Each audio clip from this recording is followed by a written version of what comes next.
call the first patron forward. Senator Head. Oh, I'm sorry. Oh, call roll. Let's take that. Sure. Senator Eben. Here. Senator Marsden. Here. Senator Lucas. Here. Senator Pillion. Here. Senator McDougal. Senator Hashmi. You have a quorum. Senator McDougal, I've heard is en route, so we'll expect him shortly.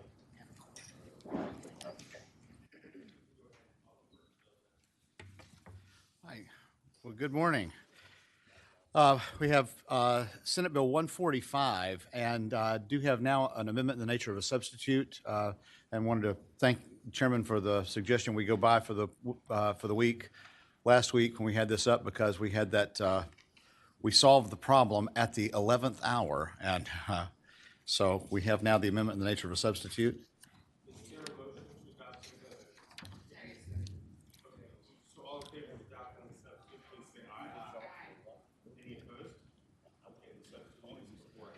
And just first of all, to walk you through the issue that we were trying to solve here, this was brought to me by the police force at Roanoke College. They are special conservatives of the police. All of them are retired law enforcement, but they have a memorandum of understanding with Salem Police Force.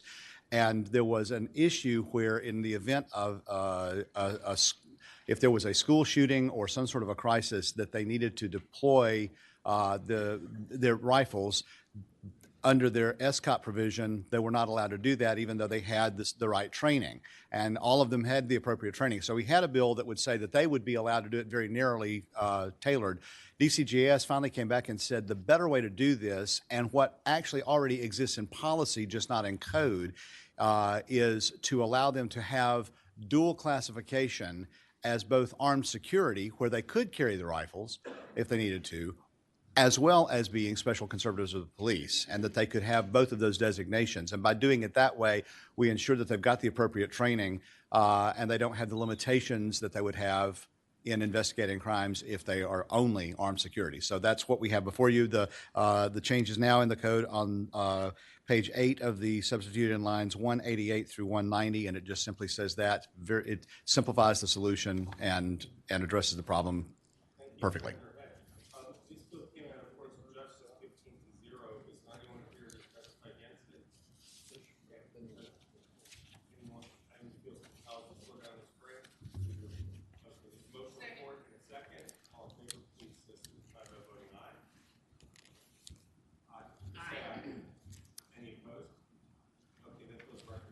Thank you very much. Thank you. Senator Peake. Good morning, Mr. Chairman and members of the committee.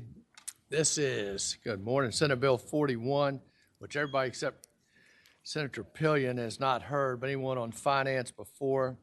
It's the traditional jail bill for prisoners who are eligible, supposed to be in the DOC system, who've been convicted of felonies serving more than 1 year, who are still being held in the local jails. Currently, they're being reimbursed, the local jails, at $15 per inmate. The actual cost of the local cost is $69, and the total cost is $128. So over the past couple of years, we've bumped that up from $12 to $15. It's all of our local jails are having to pay that out of pocket. They would like more money. I put a budget amendment in for $5 million. So whatever we can do to help our local jails get better reimbursed for the state prisoners that they are housing. And we've been through sub, and we've got a couple people here if you need to hear any information. Anyone who'd like to speak in support of Senator Peake's SB 41? And VACO and Virginia Municipal League spoke in favor of the subcommittee. Yes, good morning, Mr. Chair, members of the subcommittee. Jeremy Bennett representing the Virginia Association of Counties. We supported this bill. We are appreciative of the General Assembly's recent actions in 2022 to increase the state per diem from $12 to $15. We do feel, however, that there is more work to be done to improve the partnership with the state.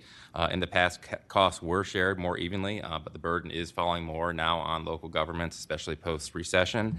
And we would humbly ask the committee to consider this bill favorably and thank the patron for bringing it forward. Thank you. If that's all the testimony, I'll just note, as the patron did, that we have increased per diem for local and local and state responsible inmates for the last 2 years. This is a challenging budget year, and the fiscal impact is up to $36.8 million. And this may be one that's hard for us to afford at this time. I know Senator Peake wants us to cover this cost, but I don't know that we have the funds. Is there any discussion or a motion? Mr. Chair, just if I may Sen- respond. Let's hear from Senator Peake and then members of the committee. Yeah, the 36 million would be to get it up to the full. 69. We're aware that's not going to happen, and we understand the budget times. That's why I put it in the budget amendment for 5 million. So any amount would be a benefit, but I know we're not getting the full cost. Thank you. Yeah, thank you, Mr. Chairman. The secret sauce of all this stuff is exactly what was mentioned in the report here, which is how do you calculate what actual costs are. The Fairfax County Juvenile Detention Center, for instance, a correctional facility, is $500,000 a year per occupied bed. But the actual cost in terms of how much it costs to feed, clothe, the hot water they use, any medicine or medical attention that they may get that falls to the facility instead of the parents, usually under $10,000. It's a very dramatic difference. And what we have always apparently done with the jail costs is to give them just what it costs to do those very bare necessities and what have you. And we do need to keep up with the inflationary costs of doing that and feeding people and the inflationary costs of medical care. But the rest of it is just all overhead. But it is going to be a difficult budget year, but we do need to pay attention to the fact that these localities do need the support to do this because they provide a service and house a lot of inmates for a very, very low cost to the Commonwealth. Mr. Chairman, Thank you, Madam Chairman. while I agree with everything that Senator Marston has said, I need to also remind everybody that we don't have COVID funds, we don't have the ARPA funds, and just looking at the budget as a whole, over half of our members would take up all of the budget money that we have with all of the budget amendments that have been put in. And so I agree with you. While this is something that we'd like to do, we just cannot afford to do it right now. Okay. A laudable intent, but challenging to fund. Is there a motion to PBI or otherwise? Move to PBI. Second. Okay, there's a motion and a second. PBI, SB 41. All in favor, please say aye. Aye. Any Thank opposed? you, Mr. Chairman and members of the committee. Thank See you, y'all. Senator. See you next year. Okay. That's my line. Senator Craig? Good morning. Good morning. I have Senate Bill 172. This proposal would simply add cyber-related support to the list of instances in which the governor may call up the National Guard to support the Commonwealth. The bill is designed to provide clear authority to the governor to call upon the National Guard to assist with cyber-related incidents. Currently, there are broad areas in the code that allow the governor to do this by executive order. By adding cyber-related support, the Virginia Code 44-75.1, militia state active duty, there will be no gray area for the governor and the Virginia National Guard to operate. There is no fiscal impact as the National Guard already has the funds allocated in the budget for this proposal. And Okay. that's all this bill does. Thank you, Senator. Can the governor not call the National Guard now in a state of emergency? Yes, so the Virginia National Guard has provided cyber-related incidents in the past, but they want to ensure that the governor has full authority to do so. Former Governor Ralph Northam signed an authorization on January 14th of 2020, but there are some questions around the current validity of the authorization, so that's why they just want to put it in the code just so this doesn't happen again. They work very closely with the Virginia Department of Emergency Management on Thank these you. issues. Thank you for bringing the bill forward. Was there anyone waiting to speak to this particular bill? Okay. I note that my understanding is the governor can now call the Guard not only in a state of emergency, but executive order. The patrons questioning the validity of that, but there's some question if we have to tell the governor he can call the National Guard up when that is. Staff, are there notes on that? Yes, Mr. Chairman. So as you know, currently there's $150,000 each year that's in the budget that gives the National Guard clear authority to do that for state and local agencies to provide those cyber services. And then as Senator Evans stated, emergency is fairly widely defined in the code. And so that does give, during an emergency, the governor additional authority. I think this bill partially opens up the some sufficient authority potentially outside of an emergency. And again, the National Guard already have that appropriation and then the authority in emergency to use those some sufficient. Okay, thank you. Is there a discussion or a motion on this? Mr. Chairman. Senator McDougal. Mr. Chairman, I think one of the things in relation to cybersecurity that's a little different than everything else is you don't necessarily want a state of emergency for that to be the catalyst. Right now, we are continuing to be hit daily, like hundreds of times a day, and you want the governor to be able to deploy these cybersecurity protections without letting everybody else know that you're being what those threats are. So I think that this is pretty reasonable to try to make sure in a limited direction that the National Guard is dealing with the cybersecurity. We're pretty unique that we even have this option in Virginia. Thank you, Senator. Senator Lucas. Yes, Mr. Chairman, I note that the Virginia National Guard already receives an annual appropriation of $150,000 in general funds for cyber-related support to do exactly the same thing. Am I wrong in that statement? No, you're correct, Madam Chair. Okay, is there a motion on SB 172? Mr. Chairman, move to PBI. Okay, is there a second? Substitute motion. Was the first motion seconded? Second. Okay. Substitute motion. To Okay. report. Okay, so the first vote will be on whether or not to report SB 172. All in favor, please say aye. Aye. All those opposed? No. Okay, the noes have that. So we'll go back to the primary motion, which was to PBI. All in favor of PBI, please signify by saying aye. Aye. Aye. Any opposed? No. Okay. The motion carries. Thank you, Senator. Thank y'all. Y'all have a wonderful day. Thank you. Okay, we have our next. Senator Reeves. Okay. Senator Reeves has SB 7. Thank you, Mr. Chairman. This is a bill you all have seen 3 years in a row. It's passed the Senate, gone to the House to find its demise. Want to thank Senator Suhas and Bagby for allowing me the opportunity to carry it through as they are chief co-patrons. This just puts into code the ability to bring ethnic into the code. You know, we're trying to stop hate crimes, and one of the things we found is people are persecuted because of their ethnicity. We wanted to make sure we put that in there so it not just covers everything else, but takes up ethnicity as part of that. I'm not sure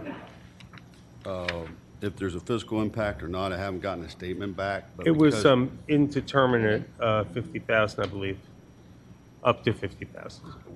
Woodrum Amendment, yeah. And you did like submit a 50, budget amendment. 50, yeah. Thank you. Yeah, this is closing a loophole that we've addressed before in this body. Is there there's a Second. motion and a second to report SB 7. All in favor, please signify by saying aye. Aye. Any opposed? Okay. That bill Thank you. reports. Thank you, Mr. Chairman. Or recommend reports. Senator Boysko.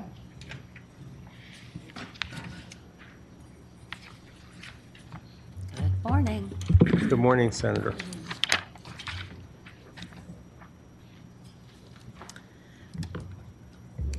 Chairman Eben, I have SB 378. It would require the Department of Corrections to provide communication services in Virginia's prisons, DOC, at no cost to the incarcerated people and their families.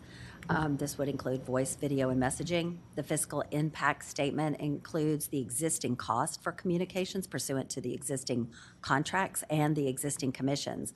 My bill eliminates commissions so that prisons don't profit from the calls or videos. From the FIS, DOC has an active request for proposal process to establish a new contract to provide telecommunications, secure messaging, and streaming music and games using independent Wi-Fi network. Therefore, costs associated with the future inmate telephone and messaging communications are not known at this time. The RFP is actively in the negotiation procurement process with a projected completion date of June 1st, 2024.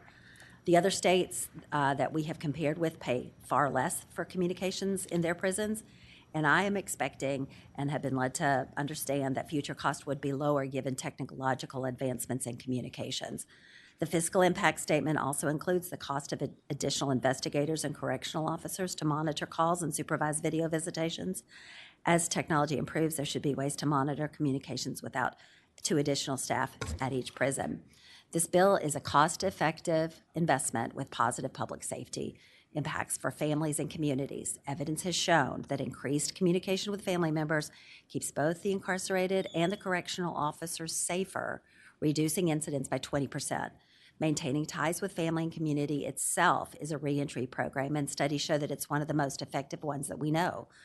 1/3 of Virginia families with loved ones behind bars go into debt, covering the cost while others are priced out of the system.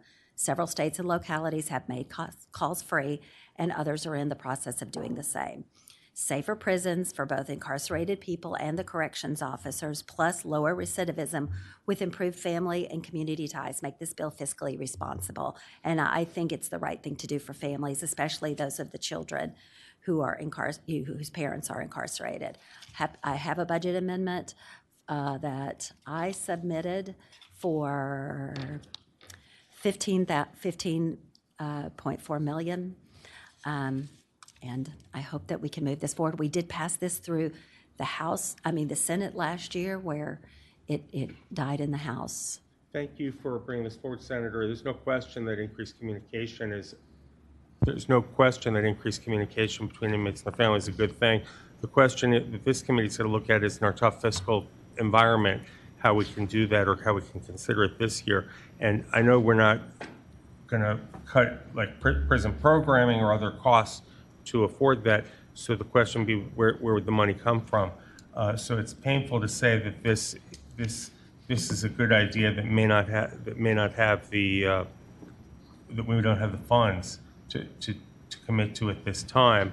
And Mr. Chair? Yes, Senator Lucas. The actual cost is $21.5 million is what the actual, per year, that's correct. Well, under Senator Boyce's bill, I believe there's a list of 20 people that inmates could call on with substantial latitude how many calls they could make. Right now, they're constrained by the cost, so there'd be limited constraints. Yeah. Is there, Senator Morrison? I have a motion, and I think keeps it within the breast of the committee, but I would move that we carry the bill over until next year to continue to look at this. It is a very important means of safety and control when inmates will go to a great length to preserve their communication rights, and it's a very important bill. So let's keep it alive and carry it over till next year. I second that. Okay, there's a motion, a second, to carry over SB 378. All in favor of recommending that will say aye. Aye. Any opposed? Senator. Thank you, committee. Yes. Senator French. Senator. Good morning, Mr. Chair and subcommittee members. I'm carrying Bill 631 for the National Guardsmen to meet with representatives annually for state-sponsored life insurance to go over who they wish their beneficiaries to be. All members of the Virginia National Guard will be entitled to receive this annual briefing on program during drills, annual training, mobilization events, or other duty status, in hopes that knowing of this program will encourage members to stay enlisted and encourage new membership into the Guard. State-sponsored life insurance provides $1,000 after death to all enlisted men and women at no cost to them. There is no cost to the Commonwealth or the Department of Military Affairs for this program. These benefits are typically paid within 24 hours of the program being notified of the death. Having the correct beneficiary is essential to ensuring that the money helps settle the estates of these National Guardsmen. These briefings are conducted by representatives for SSLI program overseen by the Virginia National Guard Ventures. The program endorses by both the Virginia National Guard Association and the Virginia National Guard Enlisted Association. In order to maintain accurate information about the member's beneficiary for the enrollers to visit with the units and brief soldiers and airmen on their annual basis that is convenient to them. I have two men here today to help answer any of y'all's questions. One thing, there was a 2022 impact statement on the Department of Military Affairs report that there's, promoting greater participation in the state-sponsored group term life insurance of the National Guard would be minor and absorbable within the existing agency resources. So if you have any questions, Thank you. Well, I did have a few points that had been raised. One is, it's my understanding that the Adjutant General already has the authority to facilitate and coordinate with this insurance program. Is that accurate? Please come forward and say. Sir, yes, sir. Thank you. Yes, sir. In his policy letters, he can do that. The reason we have asked that it be codified is just like anything else. As adjutant generals change, a new adjutant general can change his policy. Okay. Yeah. Do we have a specific problem with our guardsmen now not being offered insurance? Yes, sir. In some units, we have unit commanders who decide that this is not, they don't have time to have briefing, a 15-minute briefing given to their soldiers. They soldiers are airmen. And with me is an Air Guard side, command chief, used to be the senior enlisted advisor. I'm a colonel retired. This is a program that has been actually for the last 10 plus years, about 10 years and 8 months, provided $5,635,000 additional benefit to soldiers or airmen families, 149 of them. Thank was you. over and above SGLI or any other program. Okay.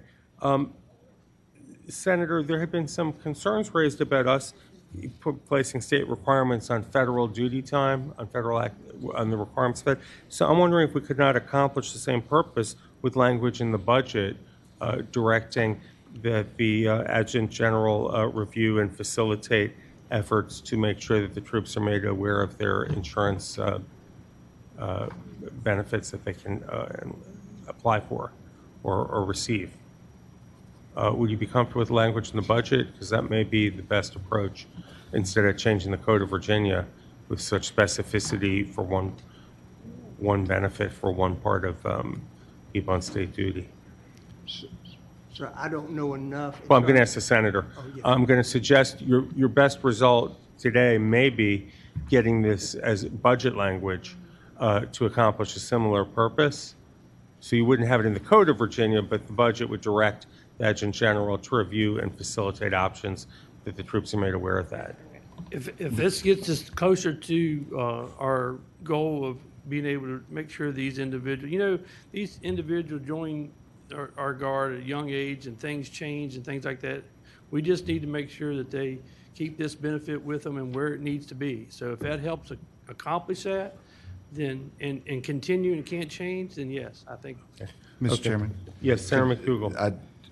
I know this is Senator French's first time, I think, in front of this committee. So could I suggest that maybe we move to carry this over for the year, and then we can work on the budget language, so that would at least keep it in the breast of the Yeah, I think committee? that's an important motion to include the budget language. Yeah, correct. I think the budget language is very important, but yes, to carry it over would be better than the PBI, so that way he'll be able to deal with it next year. Thank you. So, Mr. Chairman, I would move that we carry it over for the year so we can look at doing budget language. Okay, there's a Mr. Chairman, second. I second, but it also seems to me, sir, that there's a little bit of a chain of command problem here. That too. If people aren't following through. Yes, sir. And please understand, this is no reflection on our current Adjutant General or the previous. It's just to prevent something like that happening is what we were attempting. And there are 10 other states in our pool that have the very same language that and Okay. the word shall upset some of the generals. Mr. And I Chairman. understand. Thank you. Senator Lucas. Yes, we understand your position, but looking at it from our perspective, we know as a chain of commands change, Yes, ma'am. leadership have different priorities. Exactly. And therein may lie where that problem is. Yes, ma'am. And so to carry it over until next year, I think will put us in a better With, position with the yeah. budget language. Thank Will you. put us in a better posture to Okay. deal with it. Okay, so all in favor of carrying over for the year with budget language to accomplish a similar purpose, will say aye. Aye. Any opposed? Okay, If thank you. I may say, sir, last, section 22, it passed the House 100-0, and it passed the Senate committee here. I'm not sure which committee came out, but it got defeated on the floor with some inaccurate information. Thank you. Thank you. Okay. Okay, our next patron is Senator Perry. Senator Perry. Welcome.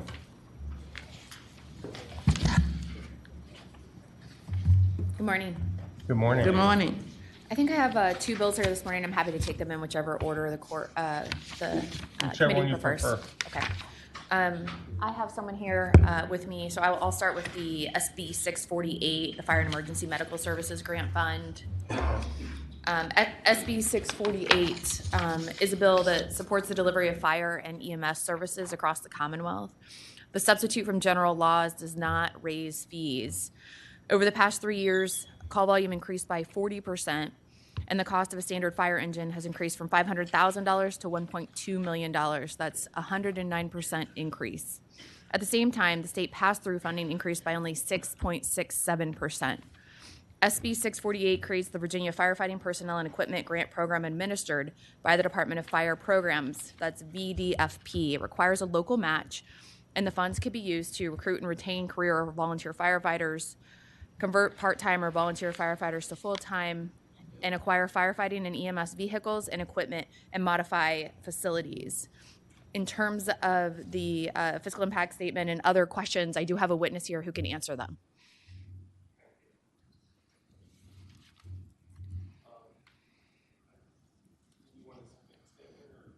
Sure. Thank you, Mr. Chair. Devin Cabot on behalf of the Virginia Fire Chiefs Association.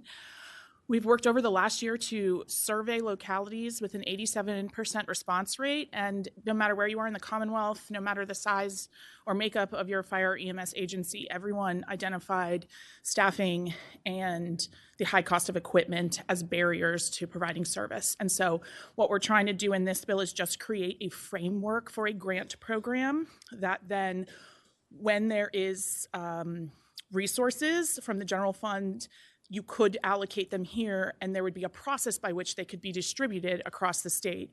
It requires local match, so we're not trying to supplant any local dollars. We're just trying to augment in these certain situations where inflation is so high, it's becoming impossible for localities to keep up. Yes, sir. Good afternoon, Mr. Chair, members of or good morning, excuse me. Jeremy Bennett, representing the Virginia Association of Counties. We thank the patron for bringing this bill and her leadership. We served on the work group that did the survey. Calls are going up, state funding is going level pretty much, and volunteerism is declining. So any additional support to the state to deal with fire and EMS services that often do have cross-jurisdictional needs is certainly appreciated, and we hope you support the bill.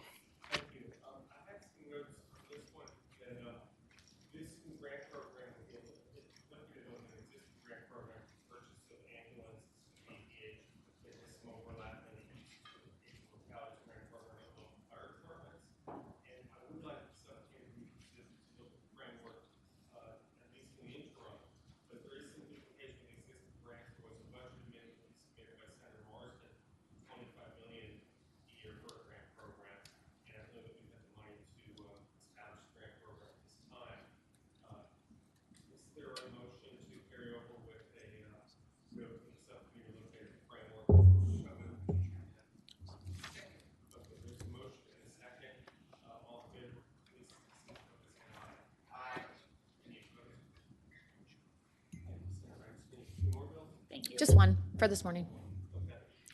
Mr. Chairman, the next one is Senate Bill 210.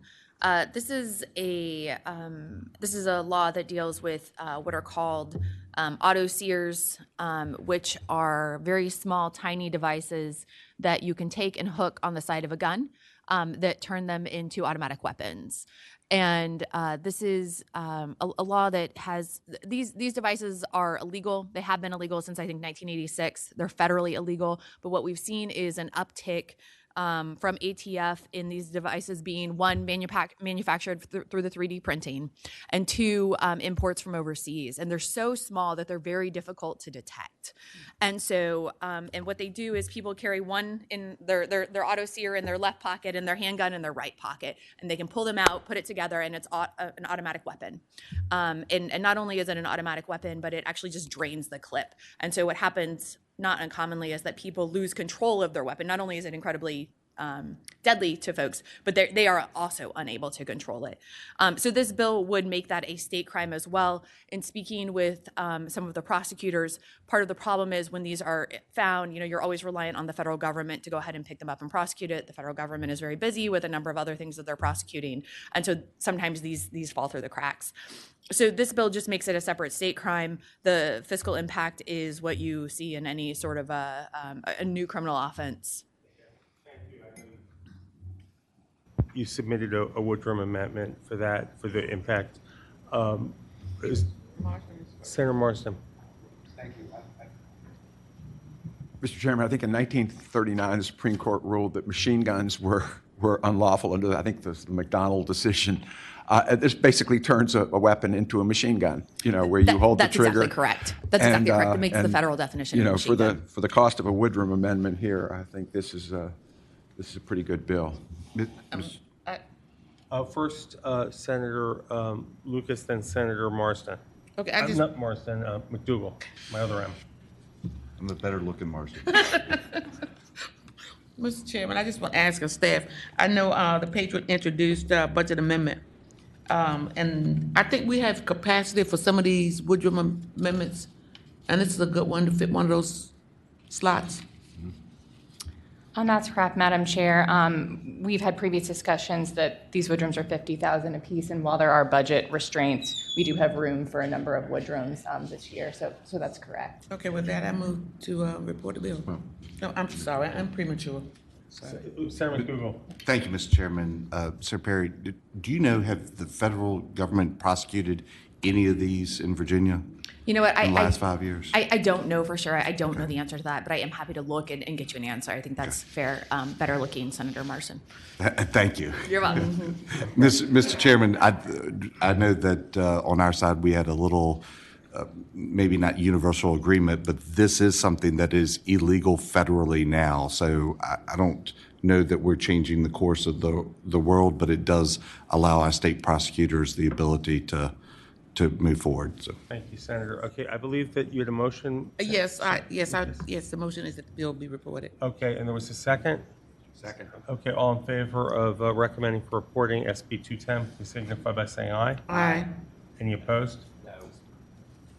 Okay, one no. Okay, thank you, Senator. Thank you so much. The bill's recommended. Okay, and who's next? Senator Deeds. Senator Deeds, welcome. I've got SB2, and there are some technical amendments. Okay, is there a motion to adopt technical amendments to SB2? So moved. Okay. And it's been moved and seconded that we adopt the amendments to SB2 that are now being distributed. Please signify your support by saying aye. Aye. Any opposed? Okay, and this just deals with a date of the manufacturer, the amendment? That's right. It's very technical. As I understand, council can explain if... They are technical, Mr. Chair, but I can explain if you'd like me to. In the introduced bill, the language that talks about dealers needing to verify any person purchasing an assault firearm who's 21 or older, the technical amendment was needed to clarify that in that scenario, we're referring to assault firearms manufactured prior to July 1st, 2024, because the bill prohibits purchase, possession of assault firearms manufactured on or after July 1st, 2024. So just trying to clarify that when we're talking about dealers selling assault firearms to someone 21 or older, we're talking about assault firearms manufactured prior to July 1st, 2024. Thank you. Senator Okay, with the Dietz. addition of that amendment, this bill is basically identical to legislation we passed last year out of the Senate. It follows the 1994 federal legislation that is prospectively banning the possession of the sale and possession of new assault-style weapons. The assault-style weapons are defined in accordance with the federal law that was in effect from 94 to 2004. That definition begins on line 302 and follows through the next 30 or 40 lines of the bill on pages 5 and 6. It's a very simple bill. It turns it into a Class 1 misdemeanor to possess these firearms. The reality is that this is one of the most popular firearms owned in Virginia, but it's also one of the most terrifying. And these are the weapons that are often make a shooting into a mass shooting and more deadly Absolutely. and lethal. You know, last year when we had the bill, that one of the arguments against it was that in light of the New York Gun Club case, all of these firearm-related bills were going to be ineffective. But the reality is, in the last year, the Supreme Court of the United States has allowed 2 state-based assault weapon bans to be held up, to stand while the laws were being challenged. That's some indication that these bills, you know, when Mr. Justice Scalia was opening the door on certain firearm-related issues, he made it clear that he didn't think that the Second Amendment applied to weapons of war, and these are weapons of war. Thank you. Okay, is there any discussion or motion on SB 2? Senator Lucas. Yes, I recommend the bill be reported. Is there okay, there's a motion and a second that SB 2 be recommended for reporting. All in favor, please signify by saying aye. Aye. Okay, any opposed? No. Okay, thank you. So that's recommended as amended. Thank you very much. Thank you, Senator. Senator Subramaniam.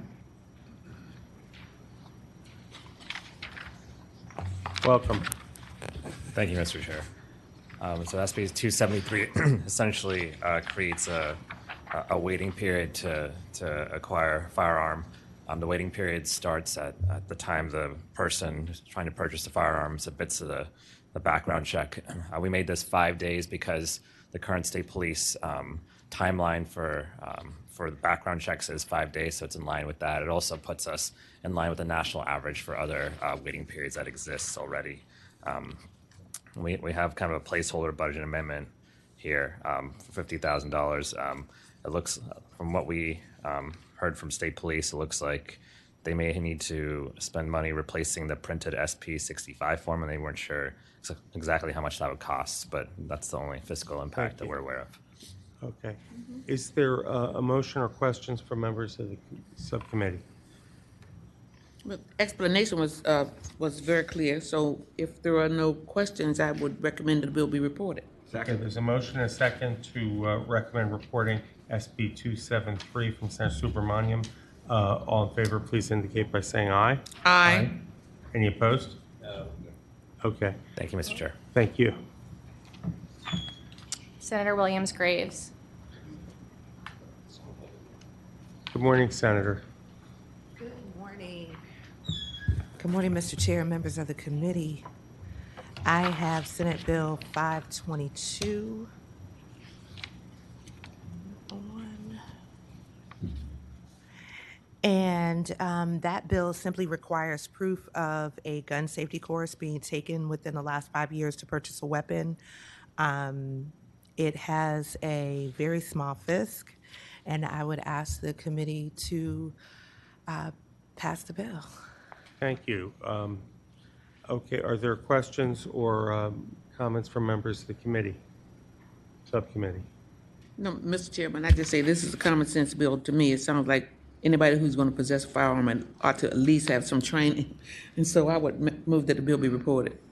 Okay, there's a motion and a second to recommend for reporting SB 522. All in favor, please signify by saying aye. Aye. Any opposed? No. Okay.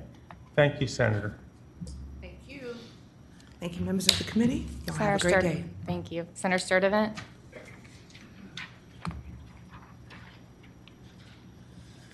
Good morning, Mr. Chairman. Good morning. This is Senate Bill 384. This was reported and referred from courts. It is a human smuggling prohibition bill. One of the issues that we have in Virginia is despite the National Trafficking Hotline getting about 140, 150 tips a year of human trafficking in Virginia, our current human trafficking laws on the books only prohibit human trafficking when the prosecutor can prove that it's being done for the purpose of prostitution or for forced labor. And so consequently, we don't have a whole lot of human trafficking prosecutions in Virginia. At the federal level, there were only 6 in 2021. That's the most recent. Is this not illegal under federal law? It is. It is. And I think as mentioned by an earlier patron about a different bill is the federal prosecutors have a lot of area to cover and limited bandwidth. And so this is giving Virginia prosecutors the ability to prosecute these cases as well. But it's doing it when it's only requiring them to prove that the trafficker is getting a financial, that the person being trafficked is being subject to exploitation. And so it makes it a little bit easier than having to prove that there's prostitution going on or that there's forced labor going on.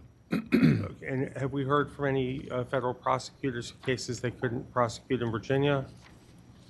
Not that they can't prosecute them, but what the human trafficking organizations out there, anti-human trafficking organizations out there, the Polaris Project and others note that the number of actual prosecutions at the federal level are in the single digits each year. Thank you. Mr. Senator Chairman, Marsden. I think if we can be consistent, we just had a bill a moment ago where we dealt with the fact that we just needed to make it unlawful in Virginia because federal prosecutors may or may not have the time to do that. And if we're going to be consistent, I think we need to move this bill along and vote yes. Okay, is that a motion? I would move to report. Okay. There's a motion and a second to report SB 384. Any discussion? Okay, we'll, if those in favor, will signify by saying aye. Aye. Any opposed? Okay, bill reports. Thank you very much, Mr. Chairman. Or recommends reporting. I know what Scott said. Senator Durant. You know, we got to. Good morning, Reserve our Mr. intentions. Chair, members of the committee. Senate Bill 442 seeks to add schools, elementary, secondary schools, school boards to the code section, along with providers for wireless or internet providers, oil, gas, sewer, wastewater, other types of utilities, or agencies with the Commonwealth or department thereof that seek to commit this kind of offense. I just wanted to point out that this does increase it to a felony, but that is already existing in the code section with those other entities that that do suffer this type of attack, malicious intent through deceptive means without authority. So if looking at the fiscal impact of it, I believe there isn't one according to, there wasn't correct, one. there was, And there was. This bill may have been a misreferral because it's my understanding that the staff did not request it. It has no fiscal impact, and it was recommended by the Courts Committee 14-1. So I think you're in pretty good shape. Okay. Unless there are questions for Senator Durant. No question. I'm just wondering why the bill is in this committee. I think I it may wasn't quite sure. There was something that said there it could potentially, but there had not been in the past six fiscal years. No offender has been convicted, has received active prison terms, so there is not an anticipated impact in terms of against it. With that said, there's a motion to Second. recommend reporting in a second. SB 442, please indicate your support by saying aye. Aye. Any opposed? Okay, thank you, Senator. Thank you very much, Sorry to Mr. make you Chair, get up members. early, but at least you had a good result. Yeah, the price of doing business, right, sir? Yeah. Okay, thank you. Mr. Chairman, the remaining bills are for members on the subcommittee. Senator Urban, you have 3, and there's 1 bill from Senator Marsden. Okay, why don't we have Senator Marsden go first? Senator Marsden, your bill is Senate Bill 456. And yes, Mr. Chairman, I believe we have a substitute. Move to substitute. Okay, there's a motion and a second to adopt the substitute for Senate Bill 456. All in favor, please signify by saying aye. Aye. Any opposed? Okay, this is to deal with the Office of the Ombudsman for the Department of Corrections, creating that office. Senator Marsden? That is correct. And before I turn this over to Katie to walk you through the substitute, which makes it a little less prescriptive, which I think is a good thing. What happened, the bill passed out of here last year, passed out of the House, got into the budget process and got killed, but the budget started the office anyway with $250,000 to authorize the start of that office and hiring somebody. So we got the cart before the horse, so now we need to pass the bill that makes the budget amendment work. And I would say this, and I don't know, exactly what the committee will ultimately decide as to how much money to authorize to advance the office along. It's going to take more than just what we have in there right now, but I have been in negotiations with the Department of Corrections. They have, I think, 29 or so investigatory positions. They've just closed 4 facilities. A number of their investigative processes are going to be handled by the Office of the Inspector General, as this bill calls for. So we're looking at maybe transferring a few positions in the budget from the Department of Corrections to the Office of the Inspector General so that we can save some money and be efficient and not just create more and more investigators when we already have some in place that could be used for that purpose. So I think we need to stay flexible here, but we definitely need to pass the bill. And if I could ask Katie to report the substitute. Katie, do you want to describe the substitute for us? Sure. Mr. Chairman, Senator Marsden, the substitute makes a few changes. The 2 most significant ones are that it gives the Office of the State Inspector General hiring authority for the Ombudsman. The initial bill had it being the Correctional Oversight Committee. The other primary change is that it removes the requirement for the number of staff to, as Senator Marsden said, stay flexible as we go into the budget process. But with that, it removes some of the more prescriptive requirements about the timing of inspections and things like that, but keeps the core mission of the office the same. And then additionally, it makes some other clarifying changes, primarily related to confidentiality, and adds 2 enactment clauses. One says that people who are appointed to the Correctional Oversight Committee established under budget language would automatically be part of the statutory commission as long as they make those same requirements. And then the second enactment clause directs the Office of the Ombudsman and the Department of Corrections to enter into a memorandum of agreement to really establish clear coordination and roles and responsibilities. So that describes the substitute. Yeah. Thank you, Mr. Chairman. What's going to be required here, I've likened it to an episode of Dancing with the Stars. The Office of the Inspector General and the Department of Correction will have to learn how to dance together, having never been involved with each other before. And that memorandum of understanding to understand who investigates what and how they coordinate and how they share information and when they don't share information, all of that stuff needs to be laid out in that memorandum of understanding. And with that, I would ask that the bill be reported. Okay, there's a motion and a second for this scalable Dancing with the Stars substitute.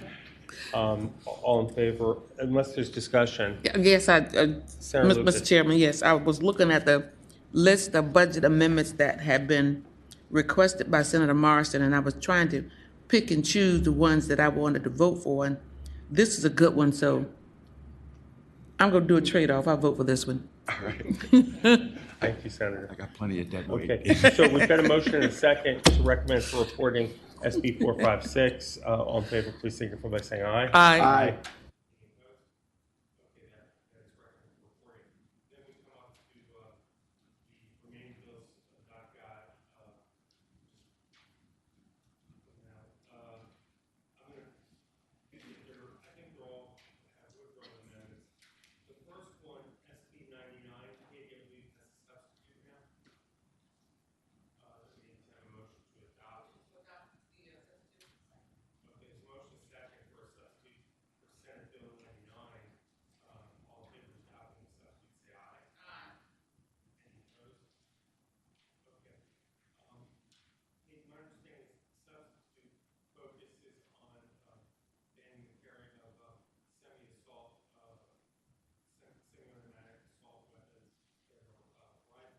than handheld handguns. And yes, Mr. Chair, that's correct. The substitute removes the categories related to semi-automatic pistols from the definition of assault firearm, but leaves the categories related to semi-automatic rifles and shotguns. And it also specifies that the exception for law enforcement officers applies only while in the performance of their lawful duties, and accordingly removed an exception that was cross-referenced for certain retired law enforcement officers.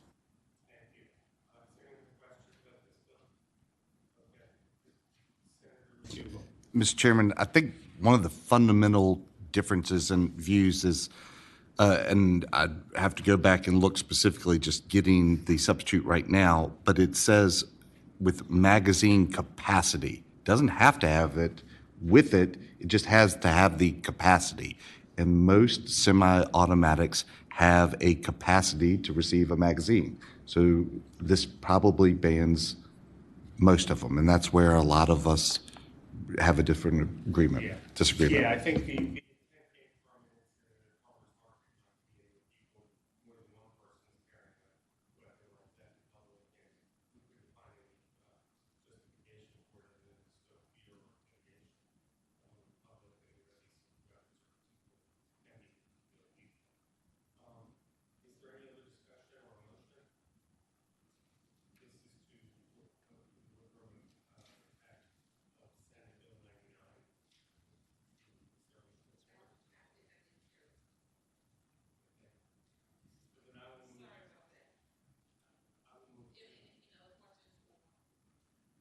Any other questions or comment from the patron? No. Okay. There's a motion and a second that the bill be reported as amended. All in favor, please say aye. Aye. Bill reported. Senator Eben. Okay, and then we come up to Senate Bill 100, which is the ghost guns bill, dealing with weapons that are undetectable or don't have serial numbers prior to assembly. We know that prosecutors are finding more of these guns at crime scenes they're not traceable, and particularly troubling are those that would evade detection at a metal detector. And I have a budget amendment for that as well. So I would move the budget amendment. Second. It's been moved and seconded that the budget amendment be agreed to. All in favor, please say aye. Aye. Noes have the same right? No. And Record your noes. Senator Eben? Does that include then the motion to report the bill itself? Yes, it does. Okay, great. Then the final one is tampering with firearm serial numbers, SB 363. This makes it a crime to knowingly sell, give, or distribute a pistol, shotgun, rifle, machine gun, or other firearm that is a serial number that's been removed, altered, changed, destroyed, or obliterated. It's a crime to remove the serial number, but people are not caught in the process of removing them. This would just make those weapons where someone has removed the serial number or altered it unlawful. Any questions of the patron? Second. There's a motion and a second that the bill be reported. All in favor of that motion, please say aye. Aye. Noes have the same right? No. Record your noes. The gavel is back to you, Mr. Chairman. Thank you. Okay, we have a few more minutes, and Katie, do you have member budget amendments that you wanted to give us an overview? Mr. Chairman, that's correct. And these are left over from last week. So in your notebooks, if you turn to the only tab, number 4, it's kind of in the middle of your notebooks. And I'll put that up on the screen.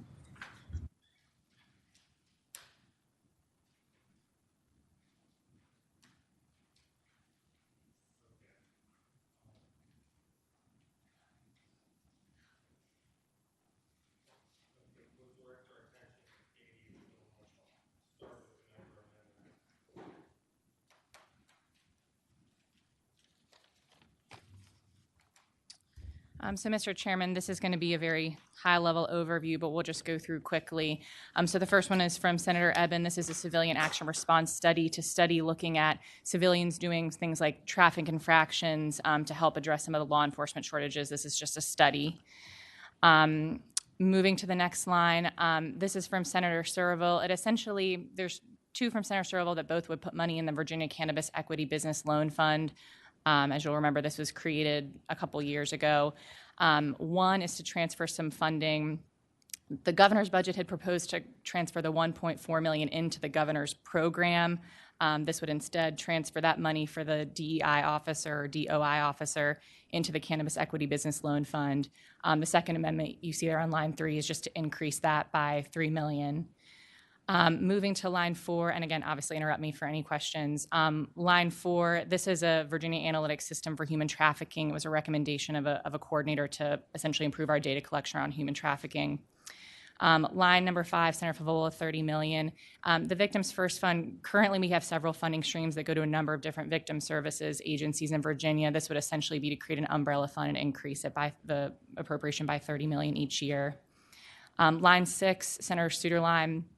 As you know, we have a Safer Communities program that currently goes to Richmond, Norfolk, and Portsmouth. This would incorporate Roanoke into those direct grants. Line 7, Senator Eben, this is essentially to AUTA, who provide immigration, legal, and social services for trafficking victims. Line 8, Senator Favola, this actually should be in the HHR subcommittee, so I'll skip this one. Line 9, Senator Williams-Graves, this is an organization that does gun violence intervention in Norfolk. Similarly, line 10 does those efforts around Hopewell. Then there's several amendments, one from Senator Head on line 11. This is just to expand pretrial services in certain counties. This one is for Botetourt and Allegheny. Moving to line 12, this essentially came over in the introduced budget in the compensation board. This is just to move it to DCJS and increase the amount for this fund for jails doing substance use disorder transition and treatment. Senator Pillion.